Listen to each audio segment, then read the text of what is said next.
Eu coloquei aqui função inovação e um hub com uma interrogação, e eu já vou aproveitar esse slide de abertura aqui para fazer um comentário breve sobre isso. Opa, tem uma mudança automática aqui, deixa eu pausar. Pelo seguinte,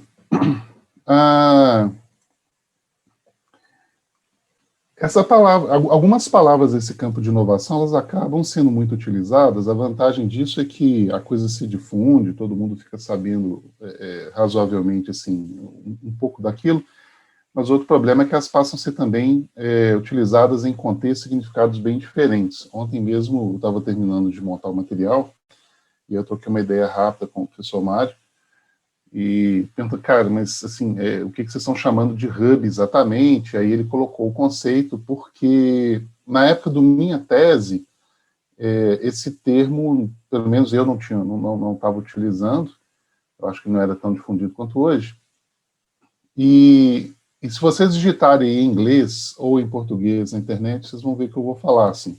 Tem muita gente que usa hub com o sentido que nós vamos usar aqui, que é parecido com função inovação, essa coisa da função de apoio, função de linha, que pode ser uma forma de diferenciar, mas vocês vão ver muita coisa. Tem empresa que chama hub, aqui, por exemplo, tem uma empresa aqui em Belo Horizonte, que quando eles falam hub, uma empresa dessas consultorias, né, de inovação, quando eles falam hub, o que eles querem dizer é que eles estão juntando várias empresas de um mesmo setor para se conectar com startups. Isso para eles é o hub. Eu revisei um texto acadêmico para uma revista há poucos dias, e ele fala de Open Innovation Hub. E Open Innovation Hub é um lugar da empresa, mas levemente separado da empresa, onde ela usa aquilo ali para fazer uma conexão com o mundo externo, com startups e outros agentes do ecossistema, mas não faz uma série de outras coisas que a gente coloca no nosso conceito de função e inovação. Então, vocês vão encontrar definições diferentes, mesmo em materiais bons.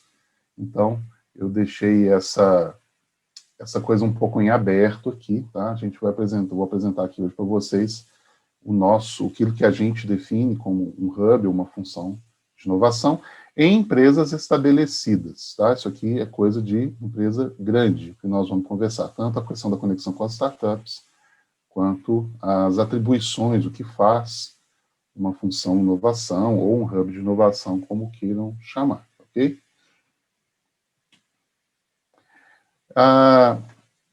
Eu vou contar um pouquinho da minha relação com o tema. Então, por que eu uso o tema com esse sentido? Então, e nisso eu já introduzo várias questões aqui que a gente vai discutir também.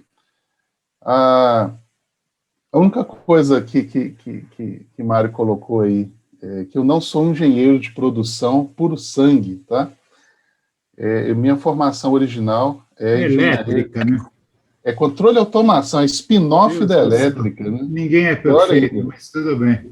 Eu esqueci de falar, o Raoni, ele trabalhou algum tempo na Fiat Powertrain, não sei se já tinha esse nome na época, Raoni. Tinha um namorico com a GM, e aí é verdade. Esse nome.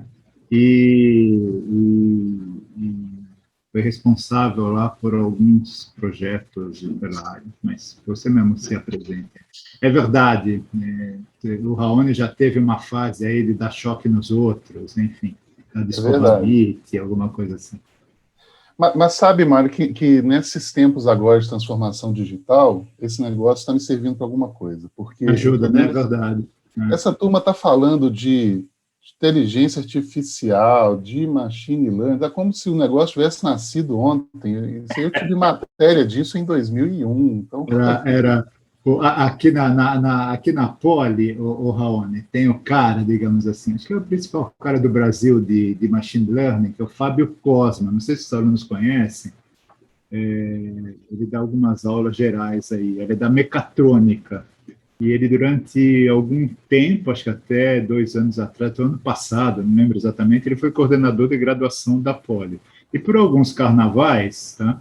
Eu acabei me aproximando dele, aí eu dei uma empurrada para ele liderar e articular o projeto que deu certo, né, da FAPESP, IBM, e USP sobre inteligência artificial, que hoje é o maior centro de inteligência artificial, digamos, do hemisfério sul. Bom, enfim, aí numa das conversas lá atrás, a gente estava vendo a possibilidade de fazer um curso geral de inteligência artificial, machine learning, né, para a comunidade toda. Aí eu perguntei, bom, que pré-requisito precisa ter? Ele falou, nenhum. Eu falei, mas nem estatística? Eu falei, estatística é muito básica, o que precisar eu coloco. Eu falei, na produção o pessoal tem estatística. Não, tudo bem, se for antes na grade, não tem nenhum problema. Tá?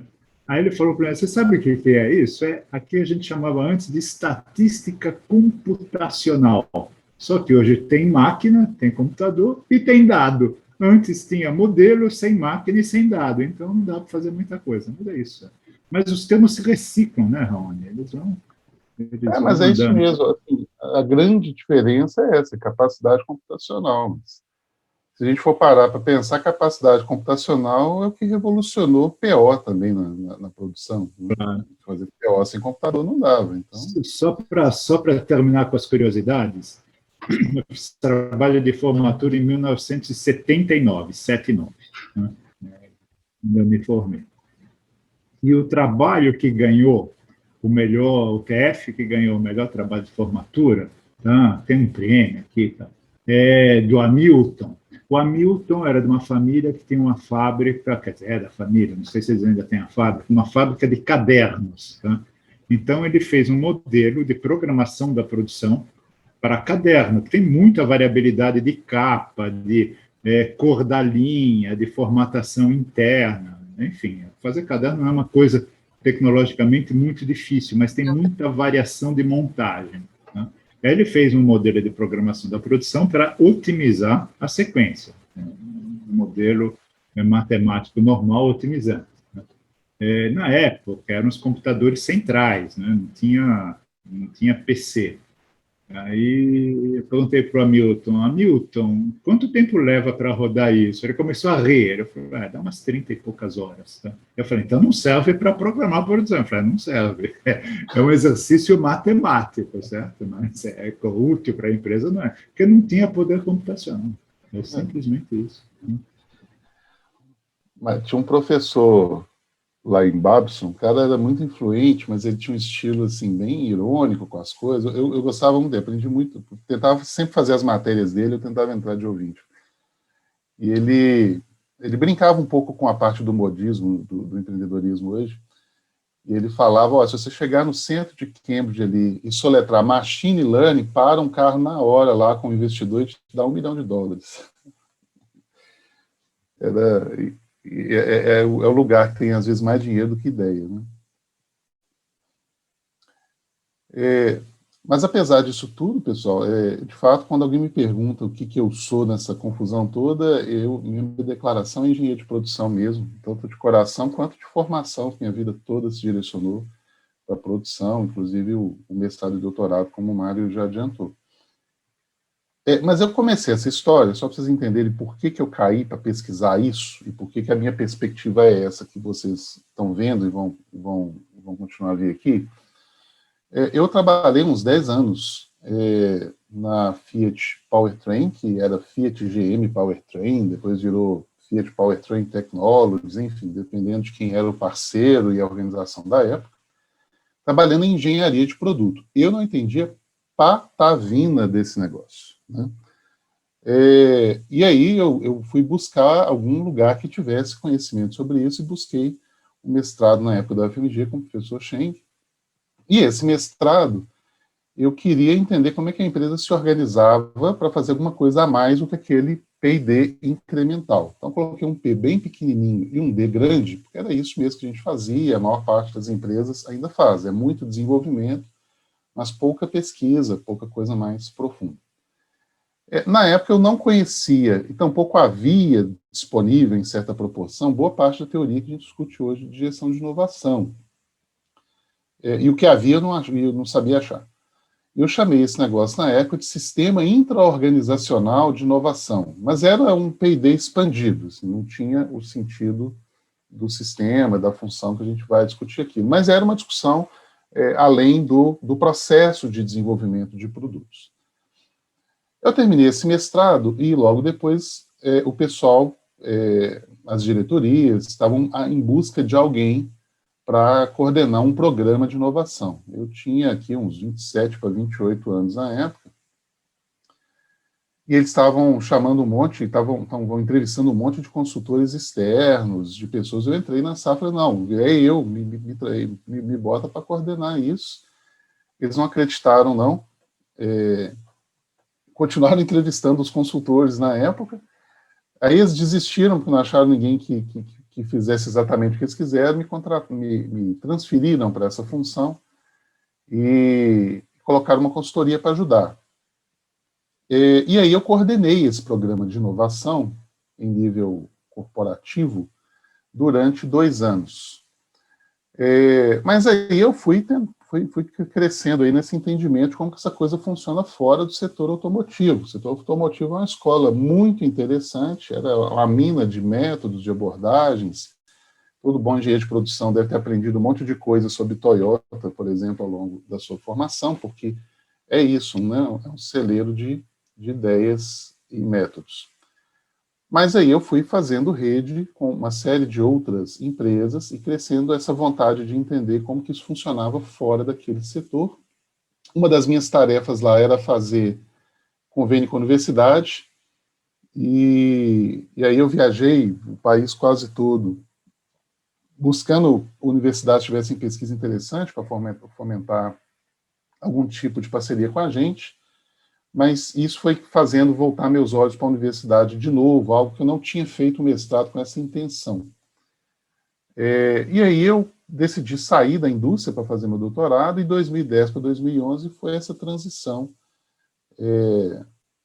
para ver que programa que eu ia entrar. Eu tinha vínculo com algumas universidades privadas, fui fazendo essa transição. Em 2011, o professor Mário me recebeu no doutorado, e eu fiquei meio nômade, porque eu consegui passar na época num concurso na PUC Minas, que era um trabalho que me dá a flexibilidade que eu precisaria para fazer o doutorado. Então, eu estava dando aula em Minas, fazendo o doutorado na USP.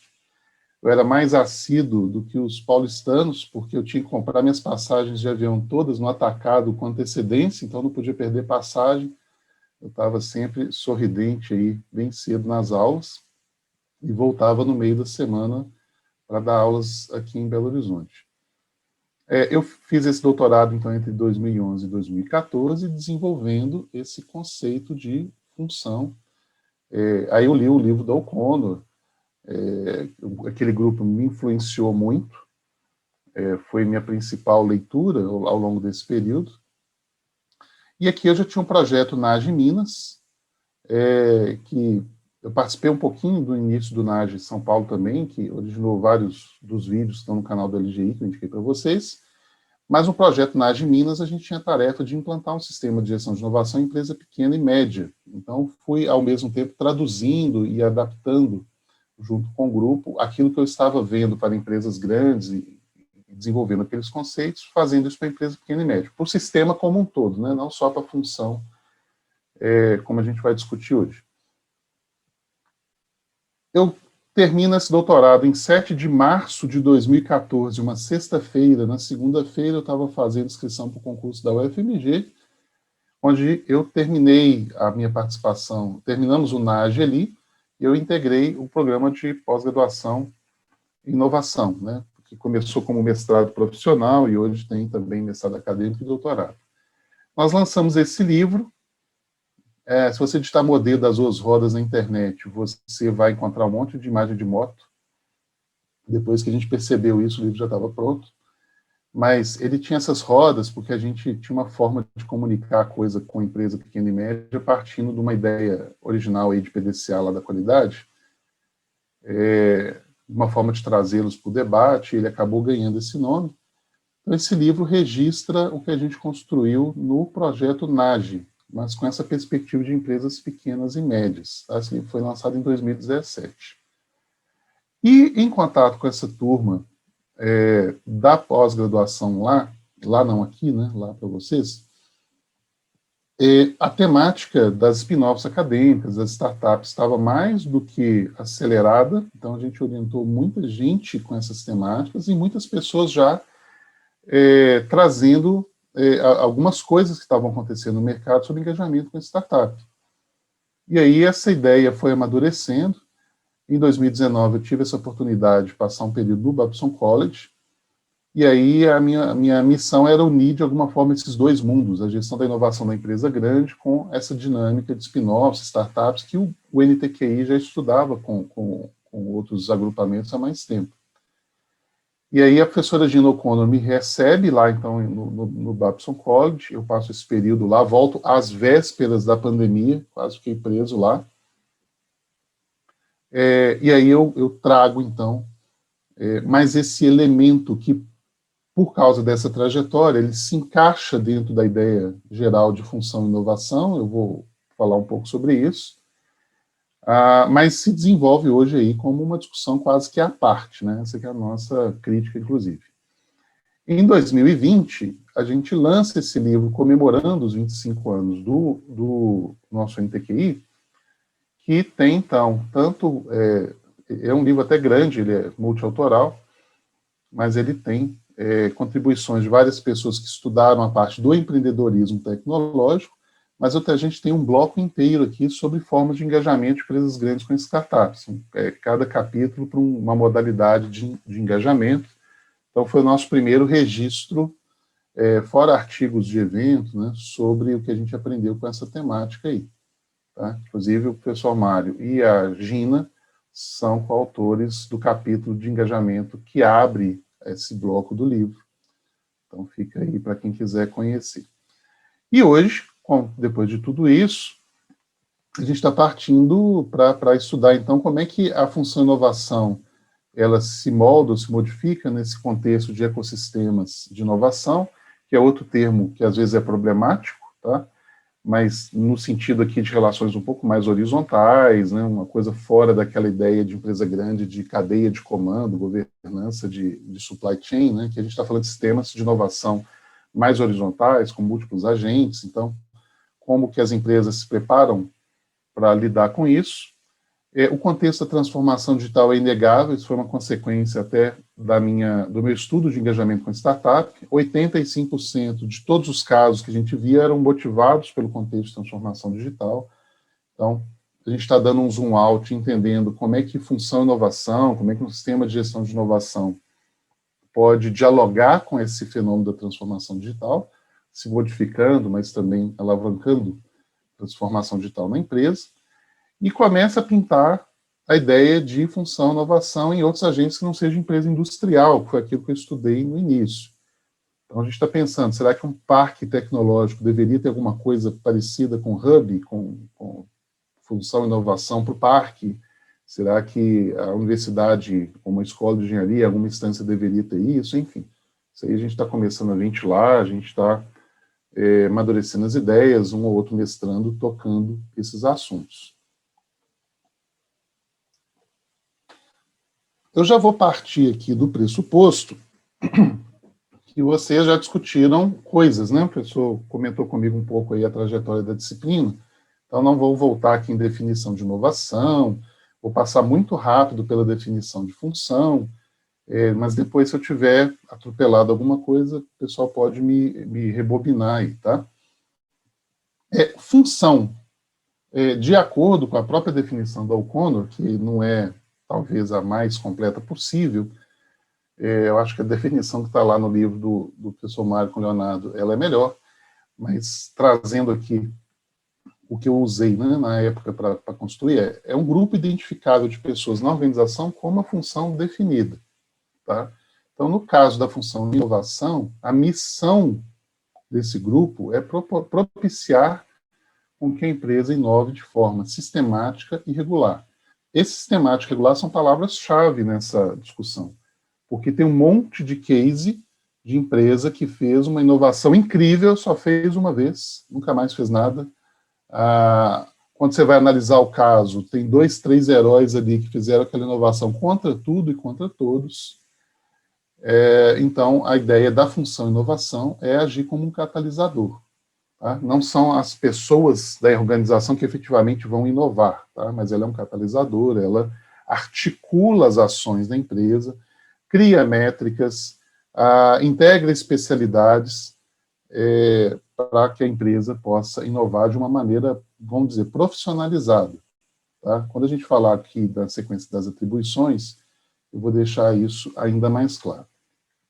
Bom, a gente participa de um monte de evento de inovação, tanto acadêmicos quanto empresariais, e eu já vi muita gente falar o seguinte: olha, na minha empresa isso é uma grande bobagem, não fique criando departamentinhos de inovação.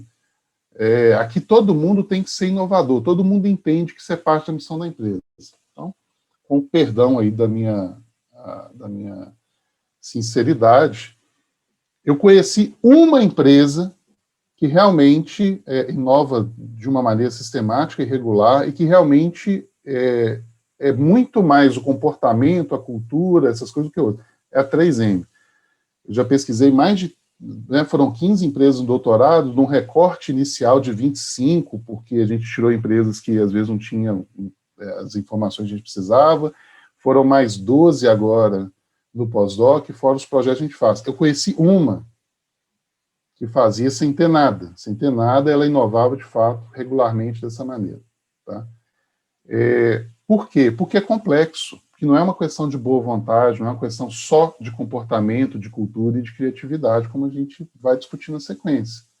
Então, se mais empresas conseguem fazer isso muito bem, sem ter nenhum desenho organizacional para isso, eu dou os parabéns, mas não é a regra, seguramente não é a regra. Tá? E o que ela não é? Ela não é simplesmente um departamento, ela pode nem ser departamento. Tá? Se ela vai se organizar dessa forma departamental ou não, muitas vezes depende muito mais da história da empresa, às vezes com uma forma de se legitimar, ou de ter direito a budget, por exemplo. Então, às vezes, ela tem que adquirir esse nível de formalidade para ganhar alguns direitos, algum tipo de respaldo, tá? Mas não é basicamente botar um monte de gente numa sala, colocar o nome galera da inovação na porta e soltar o barco. Tá? Não é centro de pesquisa, não é P&D. Tem algumas empresas em que a função inovação nasce dentro desse contexto, tá? Trabalhando para os interesses do centro de pesquisa ou para o P&D. Isso pode acontecer, não é de todo ruim que isso aconteça, porém, quando existe um risco dela ficar eternamente sobre a alçada e a agenda do setor que a abrigou, tá? Que pode ser outros também, algumas vezes nasce dentro do marketing, ou, enfim, já vi nascer dentro do RH. E não é unidade isolada. Então, vocês já devem, talvez, ter discutido o conceito de ambidestria, e os autores originais, muitos argumentaram que tinha que separar uma unidade da empresa para fazer inovação, e aí alguns confundem, então isso é a função de inovação da empresa. Não é isso. Tá? Não é uma unidade isolada, inclusive tem vários porém sobre isolar. Não vou entrar nisso aqui hoje, mas tem inúmeros porém sobre os riscos, tá, de isolar uma unidade da empresa e imaginar que ela vai desenhar o futuro enquanto você tem uma outra unidade relacionada à rotina. Embora a função inovação possa eventualmente estar alocada fisicamente nas circunvizinhanças da empresa, tá? Mas ela essencialmente não é isso. Então, o que ela é? Esse desenho aqui, normalmente eu tinha vários slides para desdobrar o que está aqui, mas o que eu acho talvez é melhor ter uma visão, um zoom out aqui, do que ir detalhando.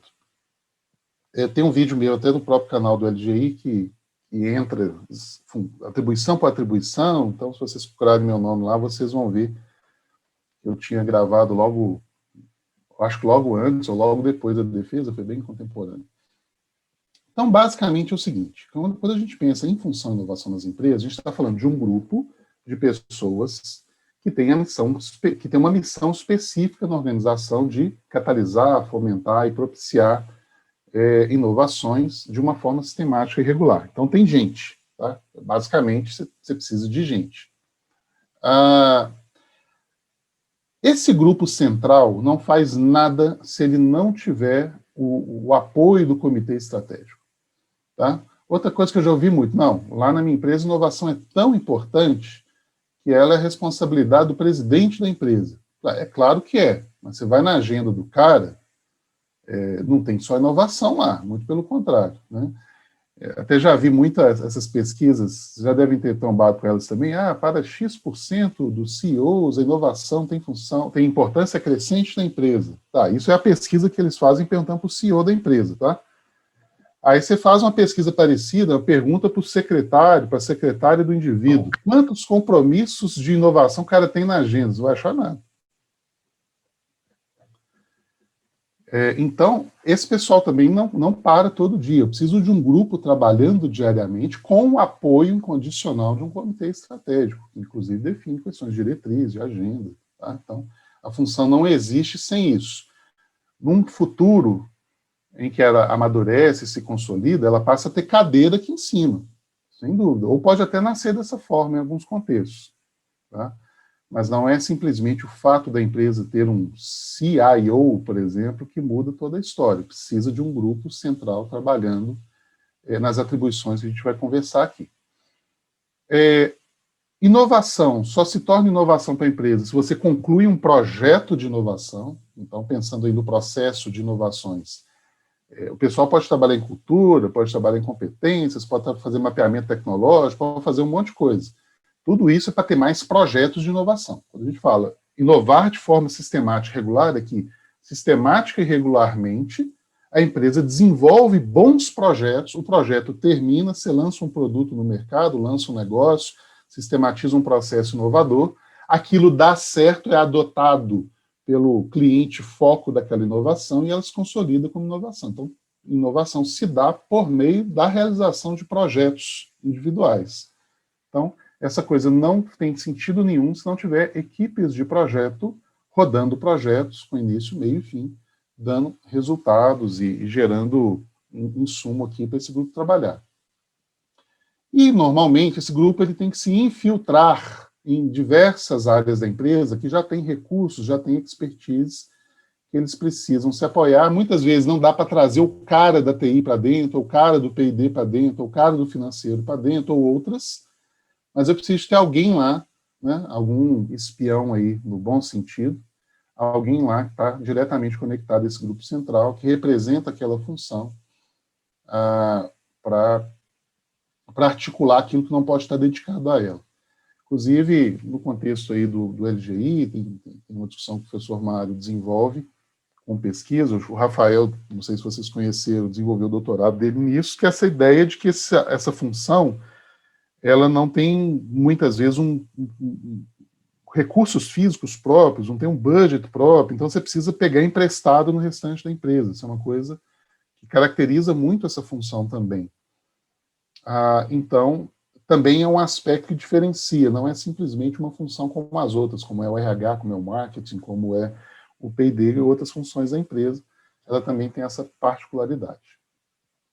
E o que esse pessoal essencialmente faz lá dentro? Tá? Eu me lembro, quando comecei a experiência lá na Fiat Powertrain, a gente falou, precisamos criar um grupo multifuncional. Então, essa ideia do grupo multifuncional é antiga, todo mundo, às vezes, nem sabe o que o pessoal vai fazer, mas o grupo tem que ser multifuncional.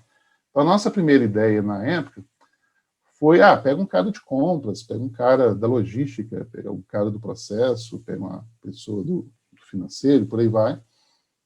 E a gente entendeu, na primeira semana, que não ia ser isso que ia funcionar. E, com o tempo, a percepção foi o que esse pessoal vai fazer? Em função do que esse pessoal vai fazer, você pensa quem são os perfis. E, às vezes, o perfil pode estar, inclusive, fora da empresa. Tá? E o que eles fazem? Na época, eu descrevi isso na forma de 12 atribuições. Tem que ser 12? Pode ser 11, 10, pode ser 13, depende do quanto você desdobra ou agrupa coisas que eu estou colocando aqui. Mas as 12 foram úteis para fazer uma descrição satisfatória de coisas diferentes e que precisam de um certo nível de especialização para se fazer dentro dessa função. Por exemplo, fomento e incentivos. Então, para fazer inovação na empresa, tem que estar atento, por exemplo, a oportunidades de editais públicos, FINEP, BNDES, enfim, né, coisas que vêm do FNDCT, porque eu posso encaixar projetos de inovação pegando dinheiro público a juros baixos, ou até projetos com subvenção, se tiver parcerias, e por aí vai. Alguém pode virar e falar, caramba, mas isso aí, será que o pessoal do financeiro da empresa não vai fazer? Não, não vai fazer.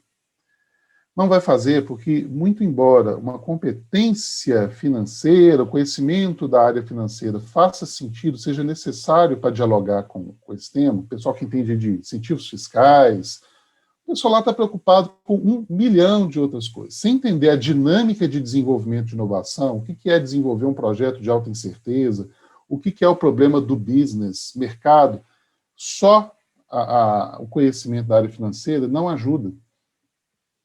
Então, esse pessoal tem que estar dentro, né? Fazer esse tracking, esse scanning de fomentos, incentivos no Brasil e fora do Brasil, públicos e privados. Tá? Então, existe uma complexidade gigante nesse tipo de atribuição. Parcerias. Na época, inclusive, eu já coloquei uma versão um pouquinho mais simplificada aqui, mas na época, essa coisa de fazer inovação com o lado de fora da empresa, eu tinha colocado parcerias de 2 tipos diferentes. Falei, precisa de uma pessoa só particular com a universidade, porque a língua da universidade é outra, a lógica da universidade é diferente, você trazer contribuição da universidade é uma lógica totalmente diferente, por exemplo, fazer uma parceria com uma associação empresarial, ou com uma startup, que é algo que eu não tinha discutido explicitamente na época da tese ainda, mas o mindset das pessoas é muito diferente, o vocabulário é diferente. Na universidade, se a pessoa chegar para tentar fazer a parceria e ela não tiver, às vezes, graduação acadêmica adequada, ela tem dificuldade de conversar com os professores, com os pesquisadores. Então, uma pessoa que tenha minimamente um mestrado, de preferência um doutorado, tá? Ela é importante até como legitimação desse contato. Então, tem uma articulação bastante diferente, eu tinha dividido isso, mas em termos gerais de atribuição, a gente está falando aqui de alguém para articular esses namoros e casamentos da empresa. Tá? Essa ideia de que vai lá e faz um contrato e o projeto vai ser executado sem uma aproximação, sem construir uma relação de confiança com o parceiro, sem ter um programa mais amplo que não envolva um projeto isolado, por exemplo, ela é essencial. Tem que ter uma turma pensando em portfólio e projetos, tá? Também já vi inúmeras vezes a empresa responder assim, mas eu já tenho um escritório de project management aqui, inclusive o pessoal tem certificação no PMI. Pode ter, mas conduzir projeto de inovação é uma lógica bem diferente, tá? Hoje o pessoal já vem com essa ideia do ágil, né? Na época isso era um pouco menos difundido do que hoje. Falando, não, projeto de inovação você desenvolve com metodologia ágil. Eu falei, depende. Tá? Sem conhecer, gente, o conceito de incerteza e como que esse conceito se manifesta no desenvolvimento de inovação, não tem fórmula. Não é aplicar PMBOK, não é aplicar ágil indiscriminadamente. Tá? Então, o pessoal que vai estar aqui tem que entender da particularidade desses projetos de inovação, senão vai matar o projeto. Tá? Começar a colocar controle, ou começar simplesmente a achar que vai rodar sprint, e por isso o projeto é adequado para desenvolvimento de inovações, não é assim que a banda toca. O pessoal tem que entender de inovação. E da gestão de portfólio do mesmo jeito, o portfólio está lidando com o agrupamento dos projetos. Tá? Então, a forma de priorizar projetos, os critérios que vão ser adequados, tá? Como que você traz informações suficientes para decidir para um projeto. Às vezes você precisa de um pré-investimento. Né? Você precisa deixar o pessoal trabalhando 2, 3, 4 meses para trazer insumos que permitam decidir sobre a potencialidade daquele projeto. Então, as abordagens são diferentes. Tá? Não é só ler e entender do PMBOK novo, né, que hoje ele já tem também as questões aí do ágil. Tá? Não, a briga não é simplesmente essa. Tá? Não é uma briga de ágil tradicional, não é simplesmente fazer portfólio. Propriedade intelectual. Não é simplesmente chamar o pessoal da área jurídica e que eventualmente saiba fazer patente. Tá? A propriedade intelectual vai muito além disso. Propriedade intelectual, inclusive, envolve inteligência para abandono de patentes que estão ocupando espaço e dando despesa para a empresa. Inteligência para licenciar coisas interessantes de lá de fora que possam combinar com uma tecnologia interna sua e propiciar a possibilidade de um novo projeto, de um novo negócio. envolve não licenciar nem patentear nada, mas saber fazer, por exemplo, uma prospecção de patentes, fazer uma patentometria, e identificar áreas em que estão crescendo no interesse comercial das empresas, ou seja, se tem muita gente patenteando algo em algum setor, sinal de que, de alguma forma, eles já estão dividindo o terreno de um mercado futuro, por exemplo. Então, envolve muito mais, muito mais uma inteligência do que fazer com as informações de patentes, do que efetivamente lidar com redação e com registros. Tá? Não tem como não falar da questão de cultura. Tá? Aqui está cultura e inovação, cultura de inovação. Tá? Corrijam aí, por gentileza. Tem que trabalhar a questão da cultura, e trabalhar a questão da cultura não é só campanha interna. Pessoal, eu já vi muita empresa, chega lá e tem um cartaz incentivando o pessoal a participar do programa de ideias de inovação. Tal. Isso ajuda, mas normalmente cultura se fomenta com o comportamento da liderança, se fomenta com quem é premiado e promovido. Tá? Inclusive, a própria Gina O'Connor ela desenvolve a fase última de pesquisa, tá, do grupo dela, trabalhando com isso. Olha, beleza, assim, vocês podem desenhar um sistema de inovação, pode desenhar função, a empresa pode ter as melhores intenções. Se é mau negócio para a carreira da pessoa se envolver com isso, não espere que as pessoas se envolvam. Tá? Isso também faz parte da cultura. Tá? Quando a gente fala também de desenvolvimento de competências, que eu coloquei como uma atribuição à parte, ou seja, o pessoal tem que entender de inovação. Então, ou seja, para trazer pessoas para mergulhar, para às vezes sair de uma outra área, de um outro setor, ou para atrair algum recurso de fora, a empresa tem que entender aos poucos, por meio daquilo que ela efetivamente valoriza, por aquilo que ela efetivamente aprova, por aquilo que efetivamente reflete o comportamento dos líderes, que é a inovação da empresa. Tá? Gente, o pessoal não é bobo. O pessoal chega numa grande estrutura e fala assim, os últimos 5 presidentes da empresa vieram de quais setores? Esse é o caminho da carreira profissional. As pessoas vão para essas áreas, elas vão tentar repetir essa trajetória. Tá? Então, essa informação, essa perspectiva tem que estar clara. Projeto de inovação, gente, é alta incerteza e, muitas vezes, alto risco também. Se você metrifica as pessoas pelo sucesso dos projetos, todo mundo vai sair correndo desses projetos. Tá? Então, tudo isso reforça comportamento e cultura na empresa.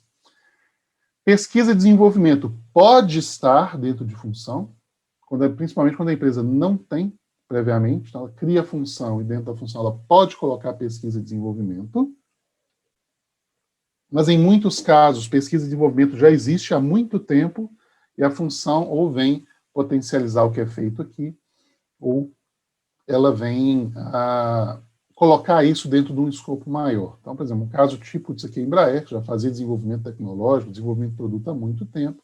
Quando os caras criam uma função inovação lá dentro, a função inovação ela é totalmente complementar ao que já se faz nas áreas de P&D da empresa.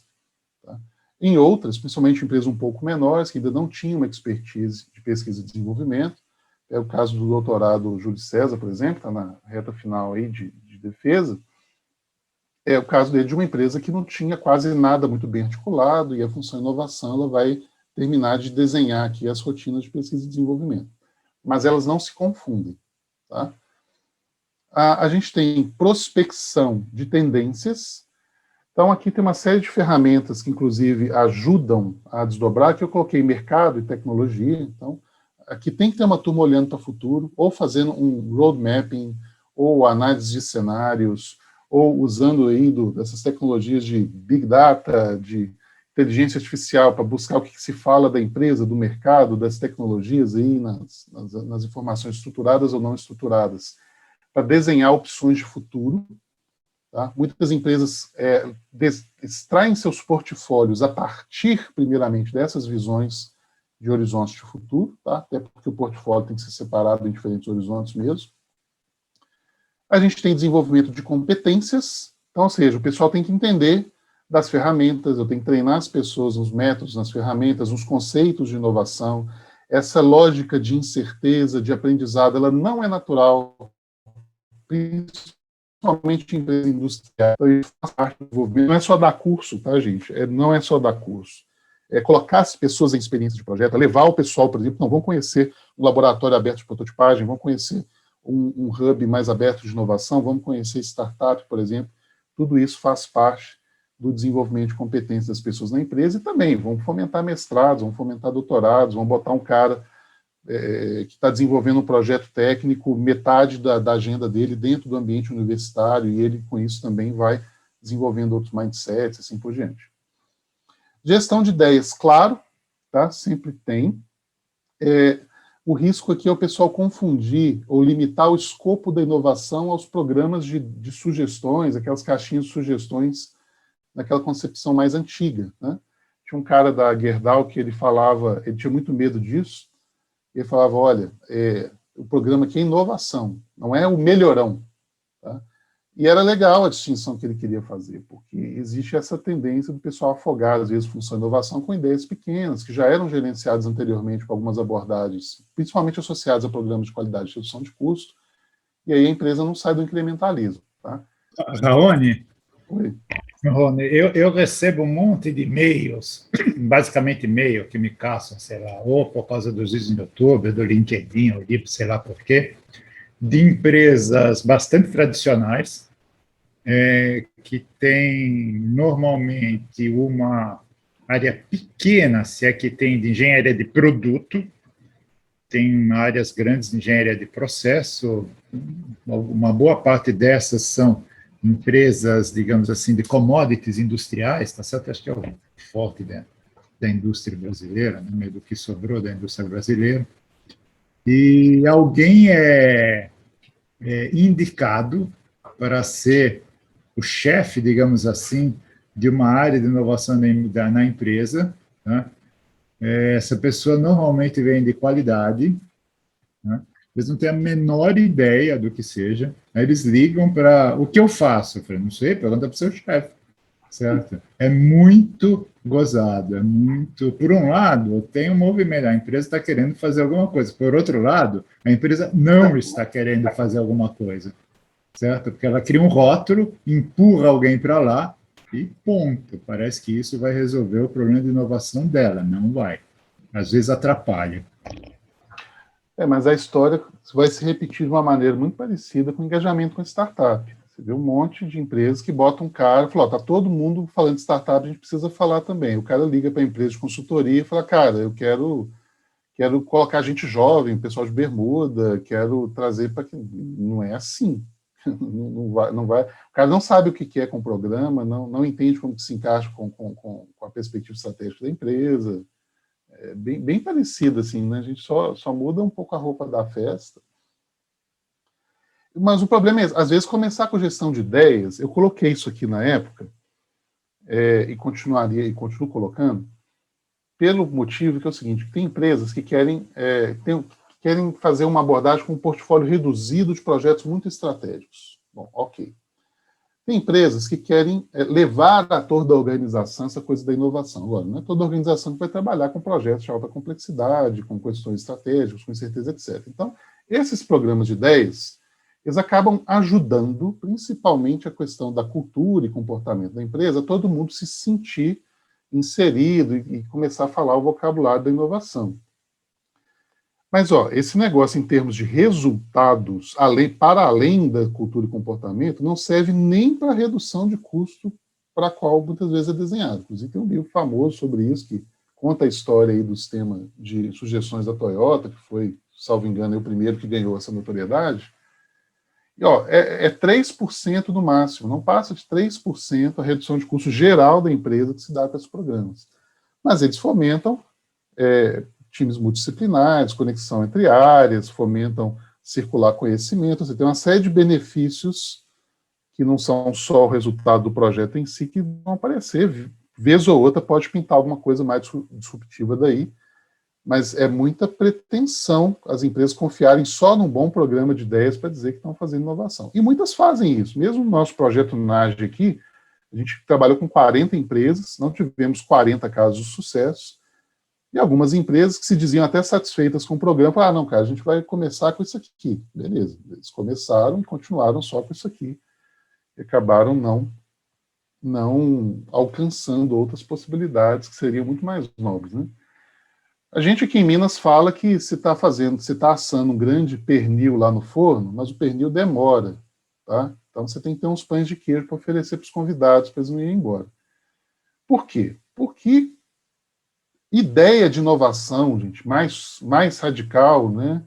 Ideia de inovação substantiva, coisas assim mais disruptivas, demora. Uma função dessa para se consolidar, para gerar aqueles resultados de fato de desempenho da empresa, é coisa de, nos casos mais fantásticos, 3 anos, mas normalmente 5, 6, 7 anos para essa coisa rodar. E aí a paciência da turma vai embora. Então, se você tem um programa com coisas menores, que entrega, não é a promessa toda, mas isso vai se ajudando a se justificar, é bom. Tá? Mas não pode correr o risco de cair nesse incrementalismo. Né?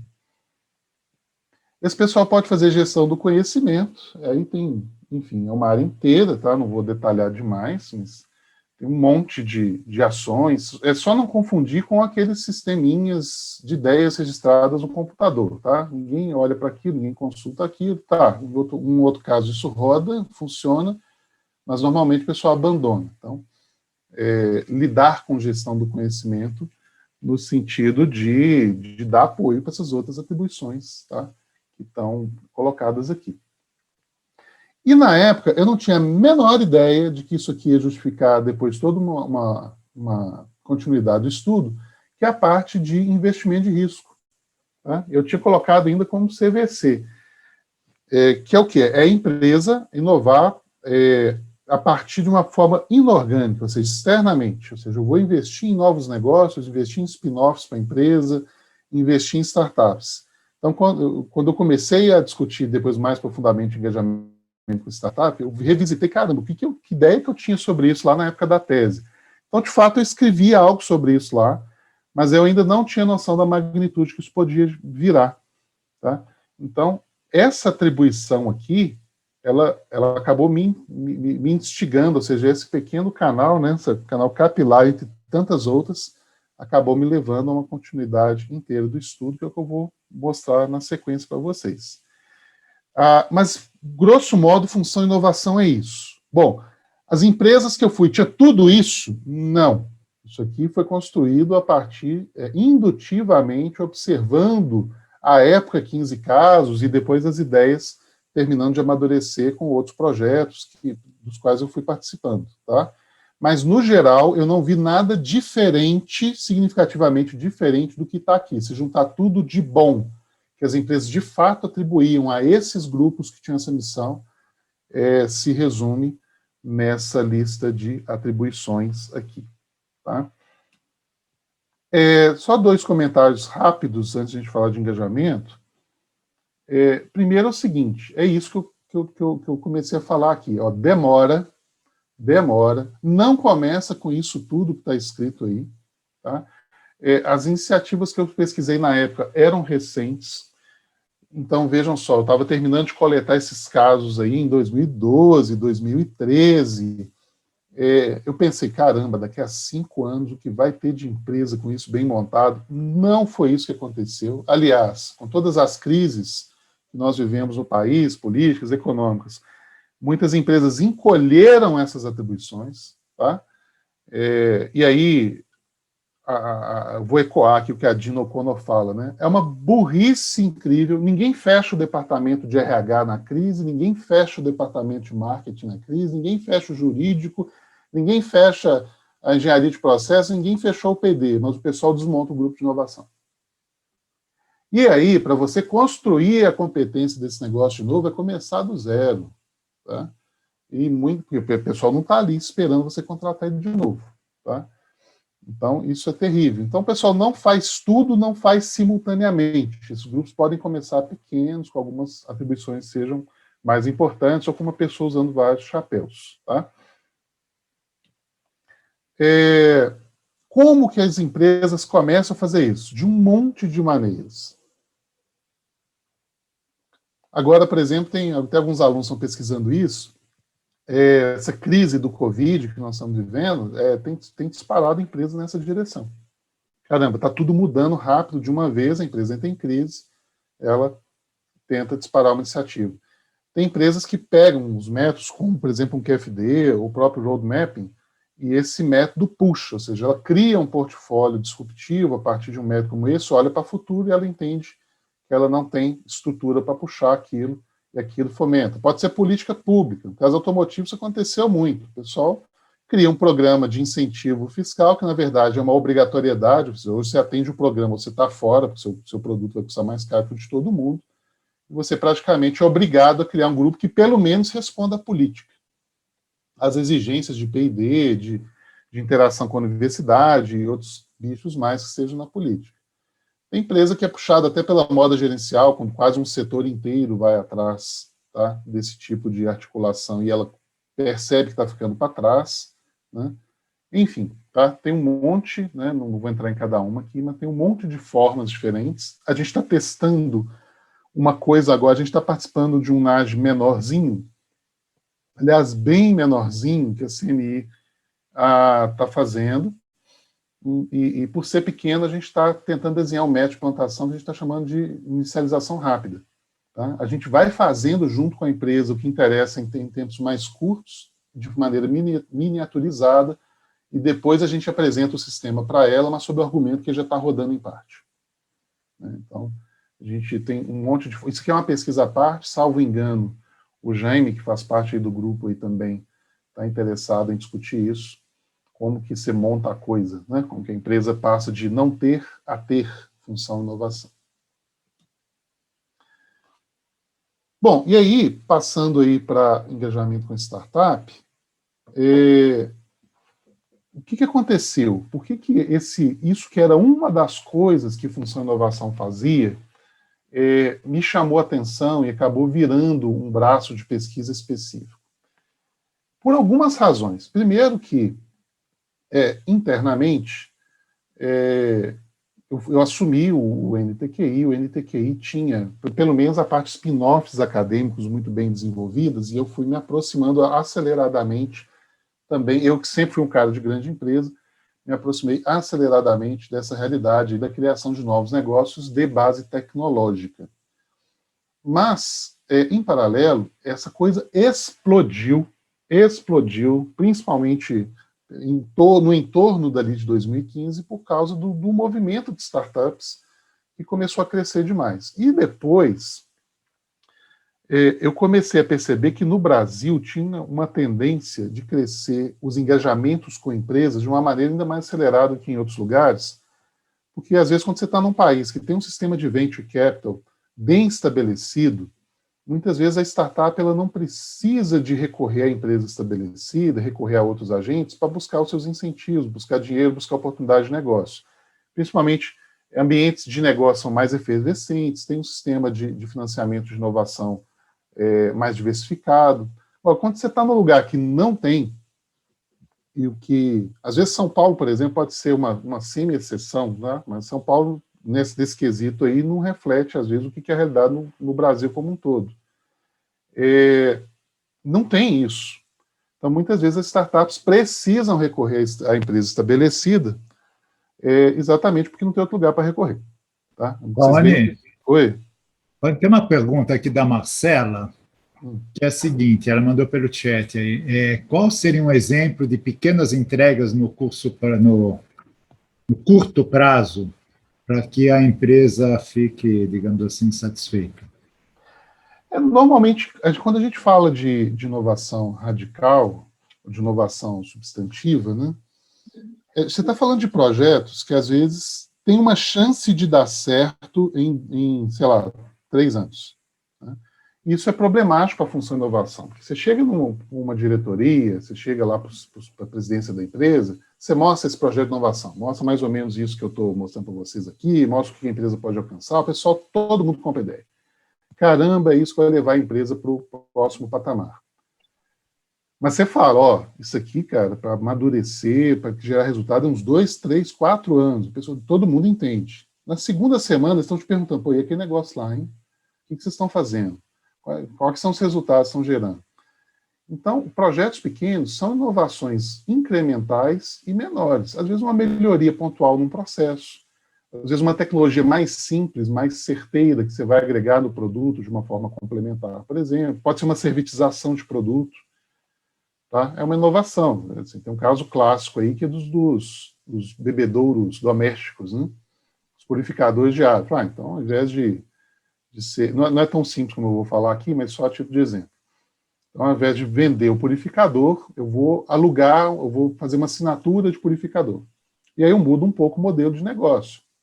Eu passo a substituir para a pessoa, eu passo a dar manutenção, eu passo a avisar quando que o negócio tem que ser trocado, e ela tem sempre o purificador funcionando lá por meio de assinatura. Então, uma inovação que é relativa, assim, não tem nenhum salto tecnológico, né, não tem nenhuma grande ruptura, mas é algo que pode entregar um projeto, pode entregar um resultado mais rápido, com um risco um pouco menor, você mantém o purificador na venda se você quiser, tá?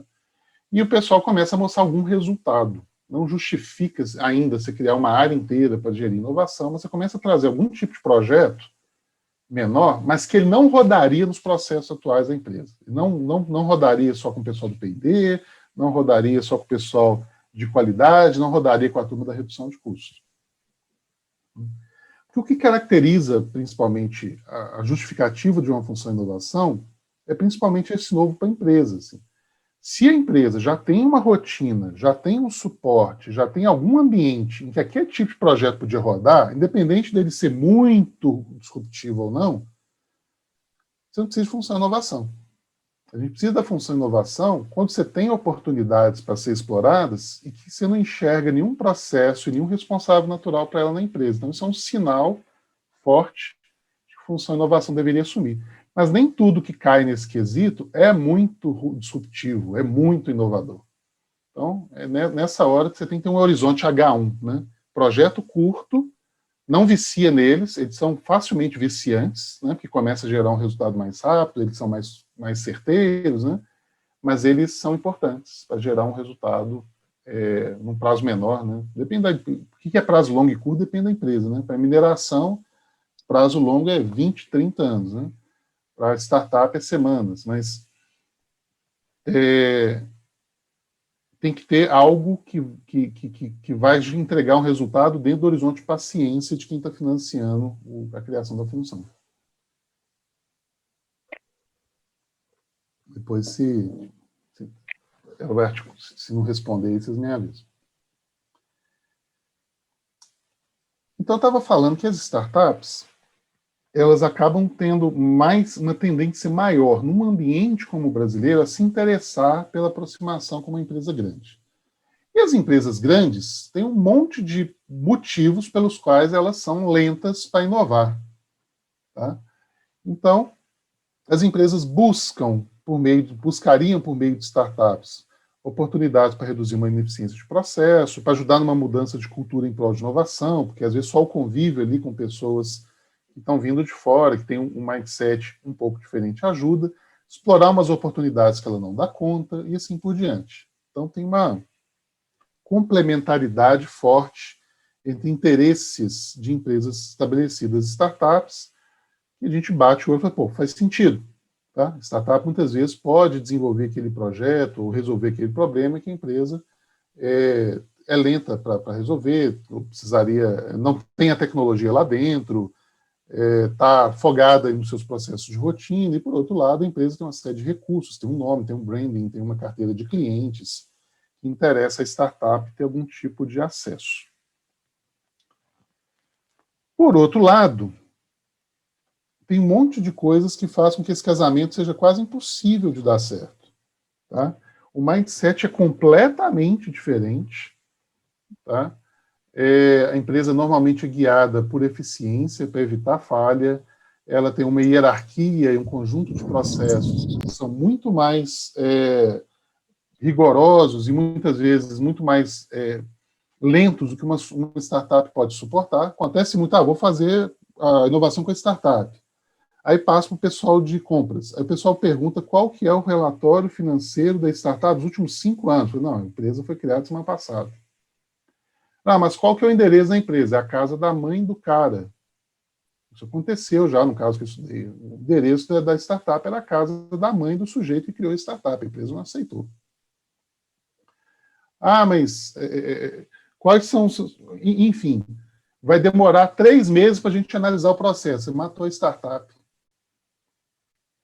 Então, tem uma série de características, pela forma de funcionamento de cada uma, que faz com que seja complexo. Não é simplesmente vamos começar um programa com startups, ou vamos pagar uma consultoria para ela montar o programa para a gente, que é o que acontece também. A maioria das vezes que isso acontece, o programa vira da consultoria. A própria consultoria vai perdendo a paciência com a empresa e ela vai alavancando essas startups para outras direções.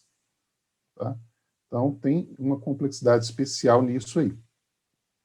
Por que esse negócio só explodiu agora? Né? Porque também startup não é uma coisa de ontem. Né? Mas aí vem o ingrediente da transformação digital, ou seja, não só a ascensão das tecnologias digitais, mas como as coisas foram ficando mais baratas, mais acessíveis,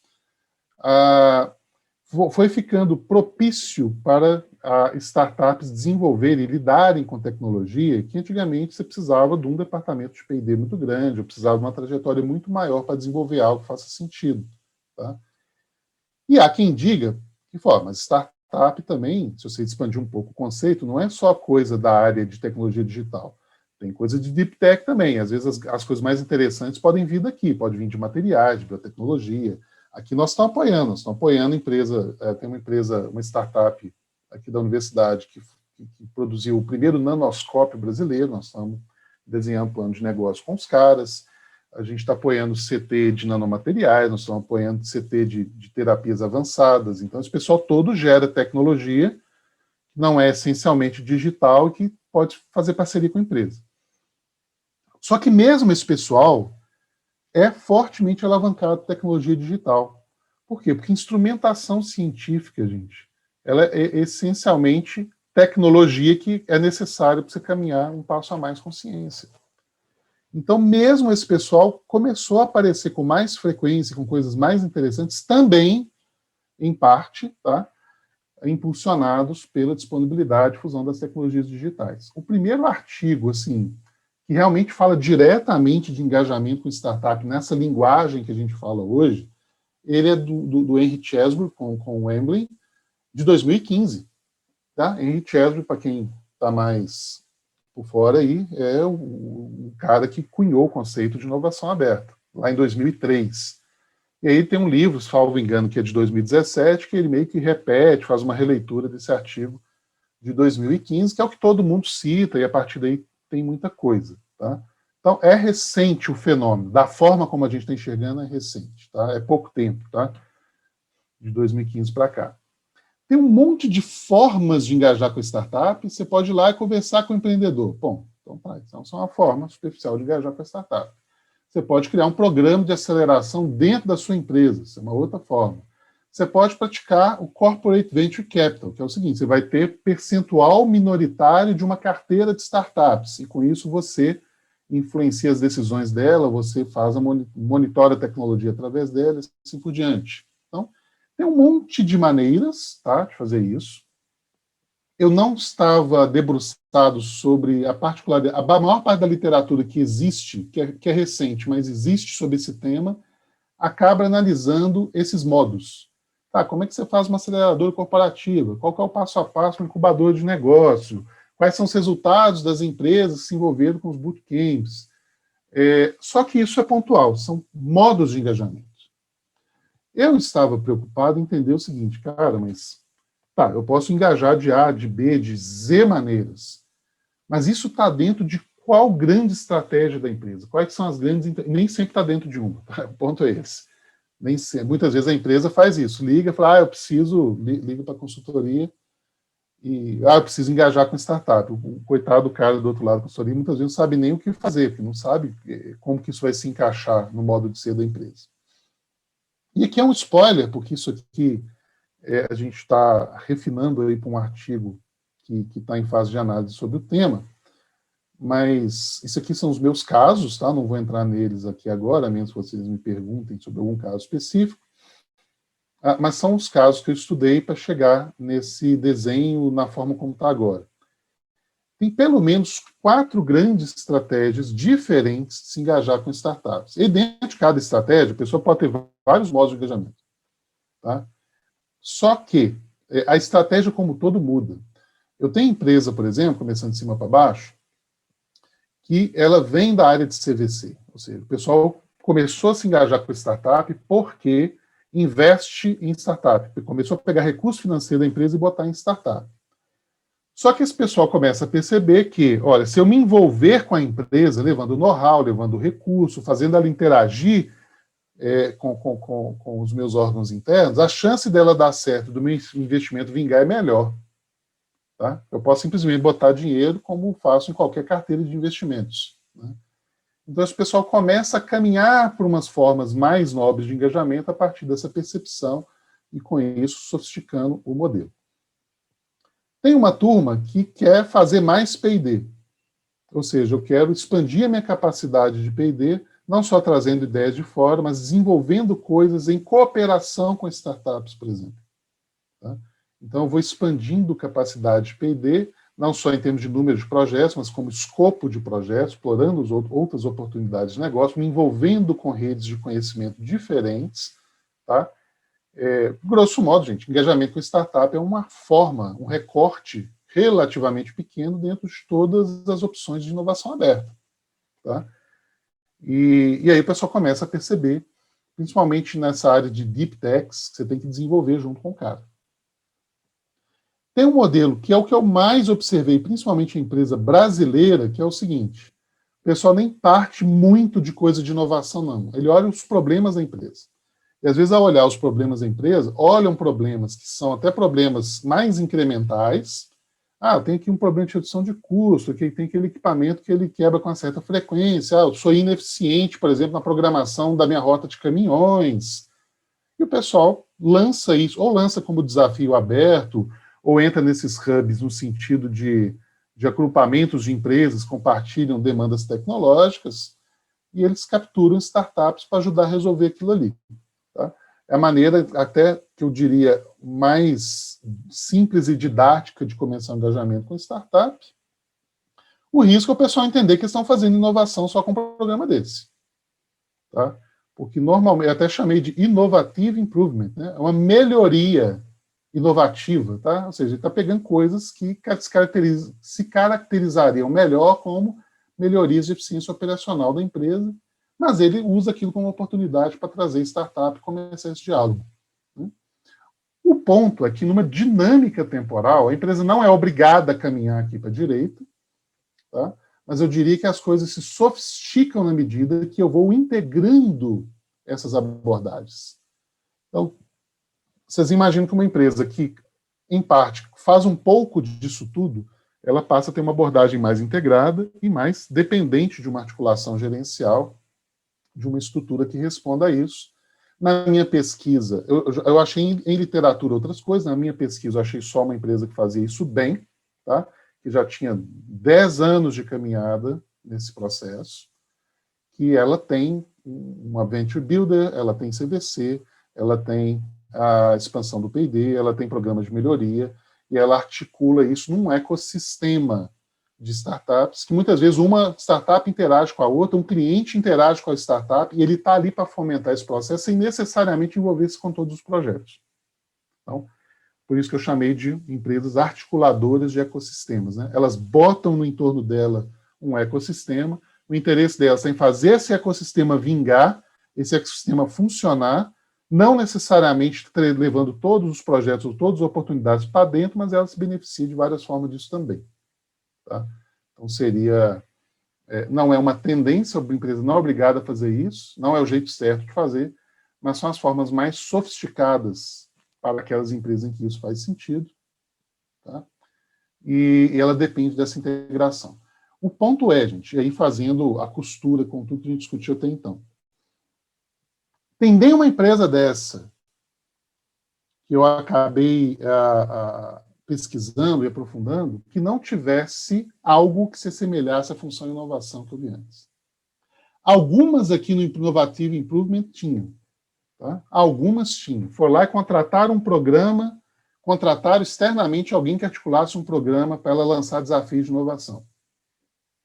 O resto, para caminhar para cá, ou você cria competência de dentro, ou você não vai fazer. Muitas empresas vão atrás de startup para esvaziar. A gente não consegue inovar aqui dentro, desiste, traz a startup para inovar para você. O processo de construção de uma capacidade sistemática de inovação, ele é transformativo.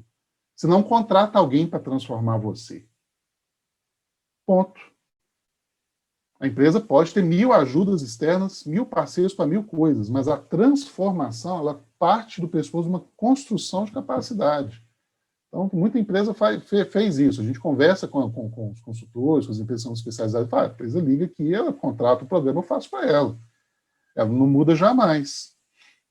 Né? Ela não cria com isso só, ela pode resolver um problema com a startup, mas ela não cria uma capacidade sistemática de inovação. E todas as que estavam caminhando para essas integrações tinham estruturas que se assemelham ao nosso conceito de função e inovação. Né? Então é isso. Eu não vou me prolongar muito para a gente ter um tempinho aqui no final, mas essa literatura, no geral, minha constatação foi essa. Ela nasce, ela é recente, ela vem dessa explosão dos engajamentos com startups, uma parte vem da discussão de transformação digital, mas do ponto de vista de pesquisa, esse pessoal dialoga pouco ou nada com a parte de função, inovação nem se fala, né? Mas com a parte da organização da empresa para isso, como é que a empresa se organiza para isso. O pessoal está preocupado com o formato do programa. Aí tem inúmeros artigos que falam, o formato do programa é esse, o resultado do programa é esse, o perfil das startups é esse. Como que a empresa aloca gente para isso? Como que ela desenha uma estrutura para lidar com isso? Como que mudam os processos internos para lidar com isso? Pouquíssima discussão. E essa é a oportunidade que a gente tem abraçado. Tá? O pessoal está olhando para o lado de dentro, os aspectos internos, né? Como é que isso muda a forma da empresa construir sua capacidade, tem quase nada.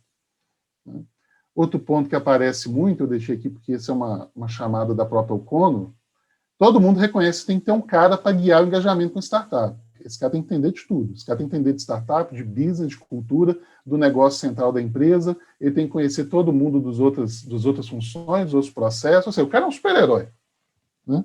O cara é um super-herói, dá conta de tudo. Né? Todo mundo fala desse champion. Tá?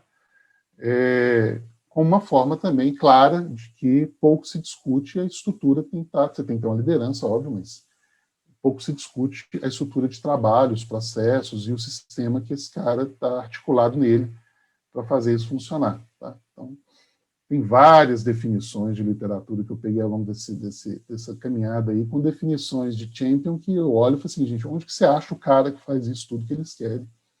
E se você achar, quem diz que esse cara vai trabalhar para sua empresa? Né? Os papéis complementares são essenciais. Raoni, Sim. o que você pode dizer do nível hierárquico, digamos assim, pensando em estrutura organizacional, desses, digamos assim, hubs, ou essas áreas que você está pesquisando, elas ficam localizadas aonde? Quer dizer, aonde do ponto de vista, digamos, do organograma, né? Do organograma. Mas isso depende um pouco da trajetória de se construir. Se você me perguntar assim, onde que uma área dessa está localizada numa empresa que amadureceu o conceito, normalmente ela tem uma diretoria própria. Tá? Empresas onde isso ganhou legitimidade suficiente para, ela tem uma diretoria própria, tem seus budgets próprios, e muitas vezes suas formas de avaliação próprias, né? Então é necessário, inclusive, para ter cadeira na estratégia da empresa. Né? Ou seja, o cara olha para os outros de igual para igual. O ponto é que raramente ela nasce assim. Né?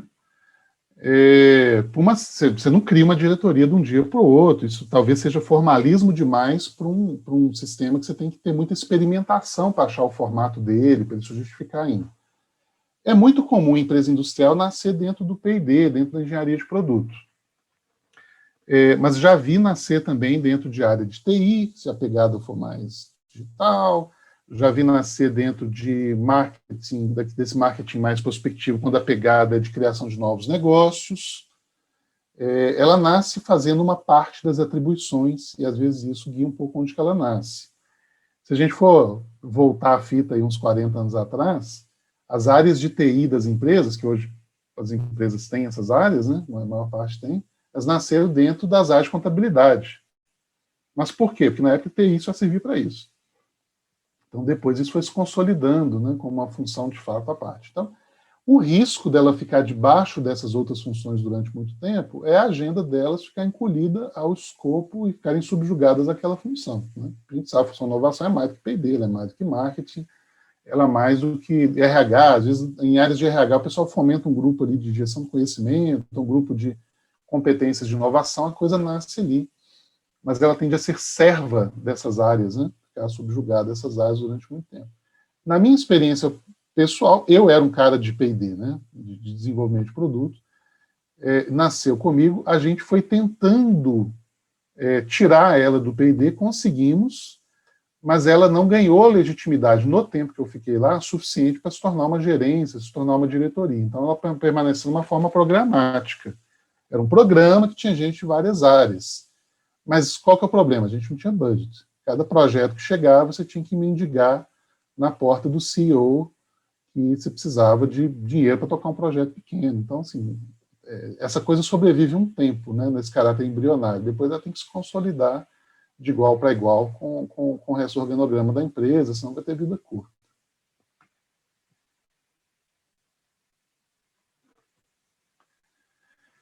Mas até aí que eu programei, gente, para a gente ter, sei lá, acho que eu passei um pouco do que eu imaginei, mas...